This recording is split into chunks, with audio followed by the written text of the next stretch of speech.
Well, we've talked about being inside the house, particularly in a bathtub, but let's get outside, and particularly let's get into your car. And those of you who've just had children know they don't even let you go home from the hospital without having a car seat in the car and your baby in that car seat. That's how important car seats are. So let's spend a little bit of time talking about car seat safety. All infants and toddlers should ride in a car seat that faces backwards. And there's a couple of very important reasons for that. Your child should be in a car, if it's facing forward, think about what might happen if you were to hit another car or to hit something with the front of your car. Think what happens to you. You get tossed forward, you may hit the steering wheel, your neck gets kind of jerked around.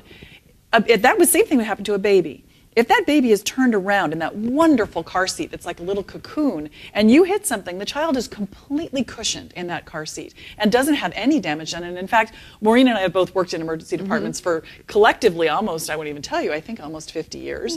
And between the two of us, we've seen children in horrendous accidents who come out looking just pristine because they're in those wonderful little car seats that keep them protected. So for up to the first sort of 2 years of life, that should be aiming backwards.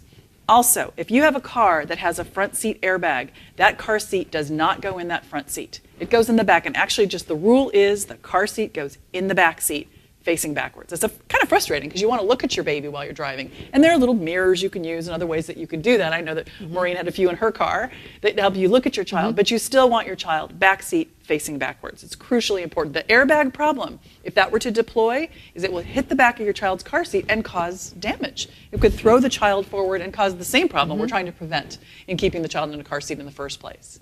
Now, when kids get big enough, they can actually, they come out of their car seat when they're big enough, and you'll need to read sort of the manufacturer's recommendations on these, but in general, about the age of 2-ish, and their height recommendations, etc. They will go then, instead of a car seat, they'll go in a little car, sort of a smaller seat with a harness. It doesn't have the back with them, but it's still a harness that holds them in kind of up close and personal. And that's up to the age of about 6. Some people even say is up to the age of up to 8 even, to keep your child safe in a car. And if you want to know any more information about car seats, because sometimes they're a little confusing and how to put them in and how to use them, go to healthychild.org. There's fantastic resources out there on the internet to help you in finding, and you can go to your local fire department. They actually have a lot of resources for you as well. Right, and not only making sure that your child's strapped in well, but that the car seat is actually attached well to your vehicle. And that's where the fire department, they can really help you know how to strap that car seat in well.